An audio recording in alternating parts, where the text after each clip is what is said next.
শুভ দুপুর বন্ধুরা। তো আজকে আমি সম্পূর্ণ নিরামিষ পদ্ধতিতে মুড়ি মাখা করছি।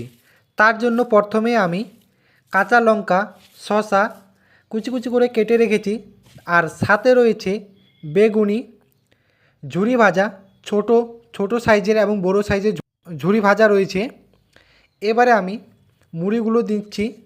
মুড়ি নেওয়ার পর তার উপরে কিছুটা সরিষার তেল দিলাম। সরিষার তেল দেওয়ার পর সবগুলো ভালোভাবে মিক্সড করছি। তো দেখতেই পাচ্ছ খুব ভালোভাবে মেখে নিচ্ছি। মিক্স করা হয়ে গেল, এখন খেয়ে তোমাদেরকে জানাচ্ছি কেমন লাগছে।